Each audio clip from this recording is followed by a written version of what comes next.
عرب کے اندر ظلم ہی ظلم تھا. بیٹیوں کو زندہ دفنا دیا کرتے تھے, بیٹیوں کو قتل کر دیا جاتا تھا, عورتوں کو نحوست سمجھا جاتا تھا.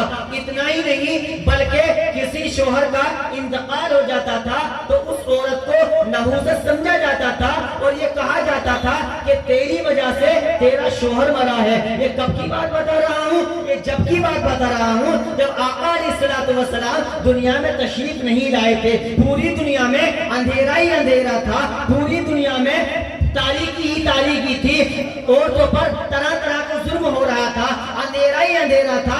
لیکن جب آمینہ کے لال دنیا میں تشریف لائے ہیں, عبداللہ کے جگر کے تارے جب دنیا میں تشریف لائے ہیں, جو اندھیرا ہو رہا تھا, جو بیٹیوں کو ستایا جا رہا تھا, جو اندھیرا اور تاریکی ہی تاریکی تھی, جب میرے مصطفیٰ دنیا میں تشریف لائے ہیں تو تمام جہان چمکنے لگا. اتنا ہی نہیں, حضرت ابوبکر صدیق کی صداقت چمکی ہے تو مدینے والے مصطفیٰ کے صدقے میں چمکی ہے. فاروق اعظم کی عدالت چمکی ہے تو مدینے والے مصطفیٰ کے صدقے میں چمکی ہے. عثمان غنی کی سخاوت چمکی ہے تو مصطفیٰ کے صدقے میں چمکی ہے. مولا علی کی شجاعت چمکی ہے تو مدینے والے مصطفیٰ کے صدقے میں چمکی ہے. کل کائنات جو چمک رہی ہے مدینے والے مصطفیٰ کے صدقے میں چمک رہی ہے. اسی کو اعلیٰ حضرت نے منظر کشی کیا ہے. اعلیٰ حضرت فرماتے ہیں چمک تجھ سے پاتے ہیں سب پانے والے, میرا دل بھی چمکا دے, چمکا دے. سبحان اللہ, سبحان اللہ, ماشاء یہ اللہ. آقا علیہ السلام کا صدقہ بٹ رہا ہے پیارے دوستو.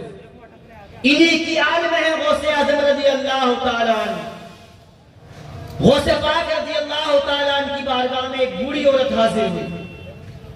عرض کرنے لگی حضور میرا بیٹا مدینے والے مصطفیٰ سے بڑی محبت کرتا ہے, میں یہ چاہتی ہوں کہ اس کو آپ کی بارگاہ میں چھوڑ جاؤں.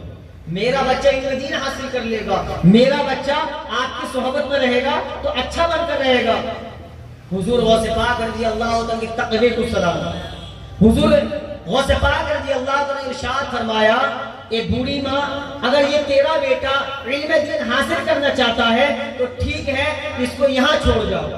وہ بوڑھی عورت اپنے بچے کو حضور غوث پاک رضی اللہ تعالیٰ کی بارگاہ میں چھوڑ گئی.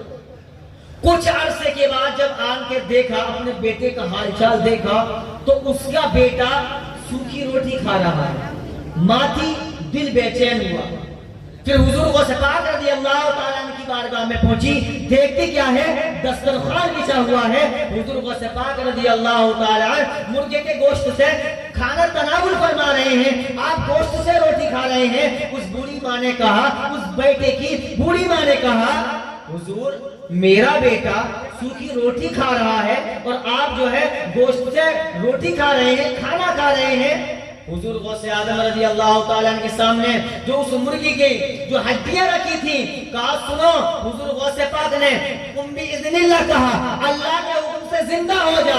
تو وہ جو مرغی کی ہڈیاں تھی, خدا کی قسم پیارے مسلمانوں, جب حضور غوث اعظم نے اتنا پڑھا ہے وہ مرغی جو ہے اس کی ہڈیوں پر گوشت چڑھ گیا, وہ زندہ ہو گئی. وہ فرمایا اے بوڑھی عورت سن, جب تیرا بیٹا اس عہدے کو پہنچ جائے گا, تیرا بیٹا جب اس مرتبے کو پہنچ جائے گا, جو چاہے گا وہ کھائے گا, جو چاہے گا وہ کھائے گا.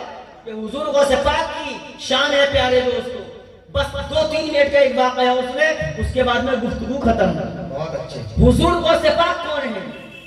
حضور غوث پاک رضی اللہ تعالیٰ کی ذات وہ ذات ہے, اس خاندان سے تعلق رکھتے ہیں حضور غوث پاک جس خاندان کے بارے میں بریلی کا کلندر امام احمد رضا نے قلم اٹھائی تو لکھ ڈالا تیری نسل پاک میں ہے بچہ بچہ نور کا, تو ہے عین نور تیرا سب گھرانا.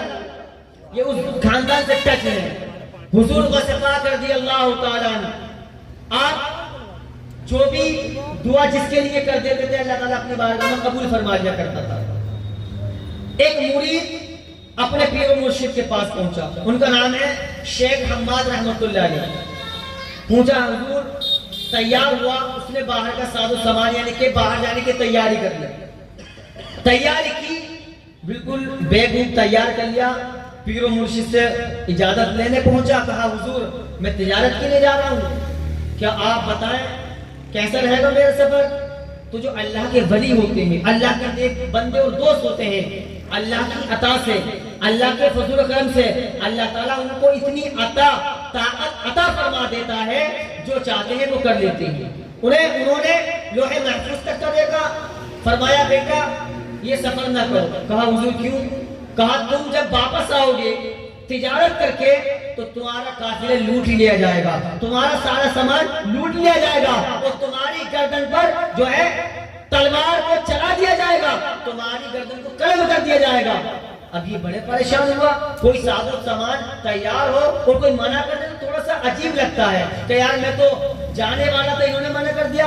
اب ذہن میں آیا چلو حضور غوث پاک کی بارگاہ میں چلتے ہیں, وہ تو تمام ولیوں کے سردار ہیں. اعلیٰ حضرت تو یوں فرماتے ہیں واہ کیا مرتبہ اے غوث ہے بالا تیرا, اونچے اونچوں کے سروں سے ہے قدم اعلیٰ تیرا, سر بھلا کوئی کیا جانے ہے کیسا تیرا, اولیاء ملتے ہیں آکے وہ ہے تلوا تیرا. حضور غوث پاک کی بارگاہ میں پہنچا اور پہنچنے کے بعد میں کہا حضور غوث پاک اپنے شاگردوں کو واز فرما رہے تھے, سمجھا رہے تھے, تقریر فرما رہے تھے.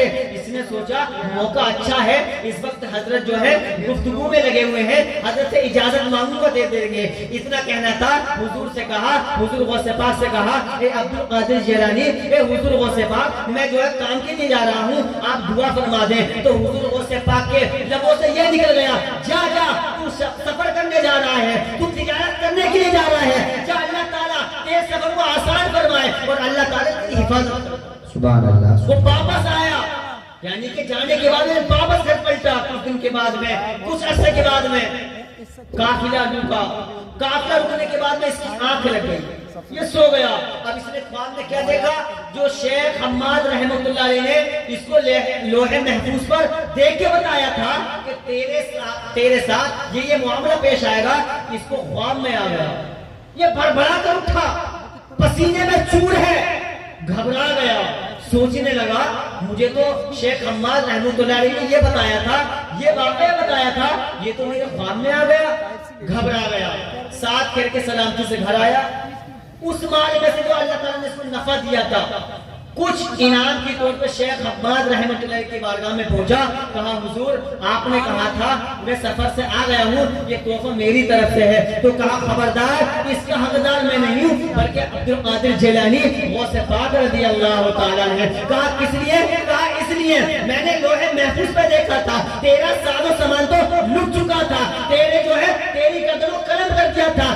لیکن جب حضور غوث پاک نے جب یہ فرما دیا کہ اللہ تیری حفاظت فرمائے, اللہ تیری مدد فرمائے, جب تیرے کاروبار میں برکت ہو جائے گی, تو سن اللہ تعالیٰ نے تیری تقدیر کو بدل دیا اور اللہ تعالیٰ نے حضور غوث پاک کی دعا کو قبول فرما لیا.